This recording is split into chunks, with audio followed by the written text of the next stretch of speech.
Everyone knows if you want porn, you go to the internet. And that's a given. Now, there are plenty of sites ready to take your money, but there's a big problem. See, not many are actually willing to pay for it. After years of legal threats and illegal downloads, BitTorrent now has a new archenemy, the porn industry. Last week, adult entertainment representatives held a conference targeting online piracy and how to throw a wrench into the BitTorrent network. The adult industry claims that it loses $2 billion a year to torrent sites and is considering several options to fight the technology, including spamming internet service providers with complaints and launching its own version of the film industry's MPAA. But the movie and music industries have tried for years to take down sites like the Pirate Bay, with little success. Most offending sites are run overseas where copyright laws are lax or non-existent. Will the porn industry succeed where many others have failed? Or will online pirates continue to sail the sexy seas of BitTorrent? Protect your ports. It's The Loop.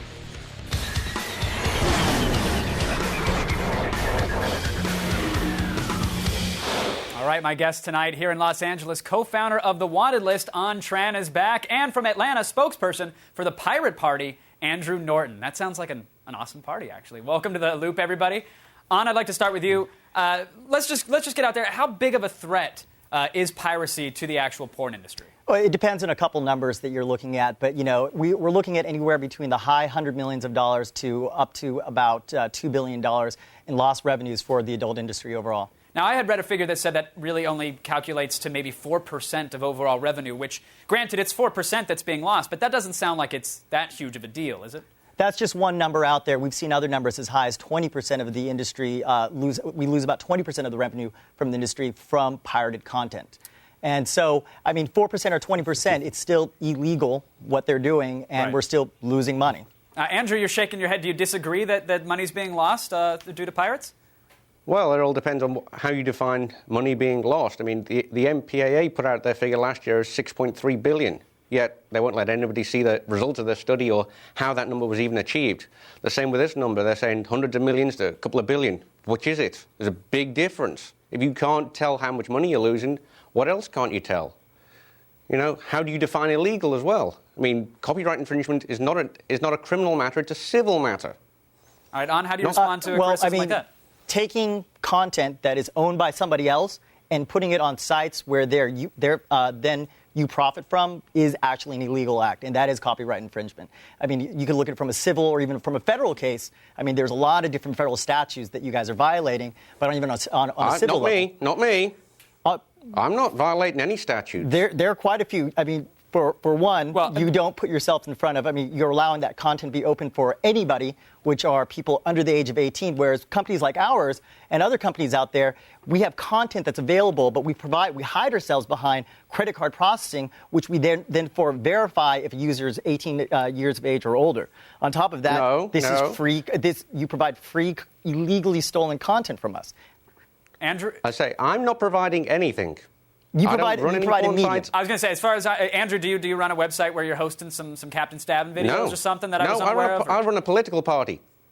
The Pirate Party of the United States doesn't hold any content. We do not endorse content, but... Who are your associates? You represent the piratebay.org, right? And other BitTorrent sites like that. No. Andrew, what's the Pirate Party then? The Pirate Party is a political party. The Pirate Party is a political party where copyright right now is at gargantuan lengths. There are things under copyright now from the 20s. Happy Birthday's copyrighted.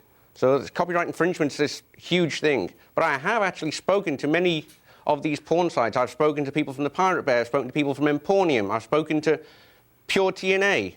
And Emporium and Pure TNA say if you contact them, they will have your content removed. Have you tried contacting them? No, you haven't. All right, now I know one thing that the industry has tried, and this was back on just September 5th. We have, pretty by the recently. way, to answer that question, but... Okay, but fair enough. 65 adult industry representatives, you guys got together for a piracy roundtable meeting. What came out of that? Because I'm interested in what this group thinks that they can do to target piracy that other groups haven't. Yeah, well, it's an informative meeting where we got the industry aware of the problem and how expensive the problem has become for the industry. We're seeing certain sales in certain areas within the industry go down, and a lot of it's due to this free adult content that you find out there on these illegal sharing sites. So we're getting together as an organization, as a group, and creating an organization like the MPAA, and we're doing things that are both legal and technological in order to stop adult piracy.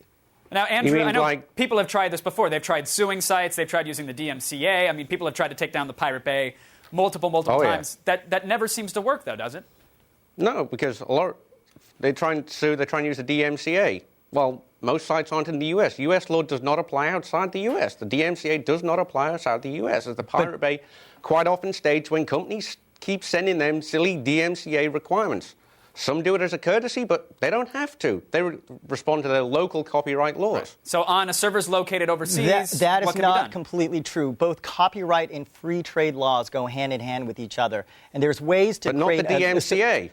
The DMCA is a U.S.-only law, and it has U.S.-only provisions. Yes, but there are international copyright laws. There are still international copyright laws. International copyright laws is not the DMCA. The DMCA notices are for the DMCA law, that's not just one aspect that you guys are hiding behind, but that's not the only way we're getting I'm not hiding behind anything. This is another one of the problems. You are targeting the wrong people. You are not listening. You are not looking at the problem properly. All right, so you're not looking at why the problem exists and how to deal with it. Okay, you might not be the issue, but the associates you've listed are the issue. And those are the organizations we're going after. Fine, we're not going after the pirateparty.us, but we are going after piratebay.org and other emporiums out there, other BitTorrent sites. And I guess that's what this conversation is about. Yeah, so final word on piracy from here on out. Does it get bigger, or does this industry somehow crack the code and figure out how to stop it? We've got a lot of interesting things that we think we're going to be able to take down a lot of the pirates out there. Piracy will exist for a very long time, but we're going to just make it very difficult for them. All right, and Andrew, I'll pose the same question to you, sir. Does this industry stand a chance at shutting down the pirates? The only way they got a chance is if they start radically modifying their business model, something the record and movie industry has failed to do. The big film of last year, the adult film, was Pirates. It's still in the top 5 list after over a year. Why? Because they changed things and put higher production values. They used proper sets. They went towards a proper script. There isn't the same old content, the same old thing, just modified slightly, different actors, different Wouldn't stop me, because I'm fine with fluorescent lighting in a dorm room setting. But here nor there. We appreciate the discussion. Thanks to our guests, An and Andrew, for keeping us in the loop. Attack of the Show, weeknights at 7, only on G4.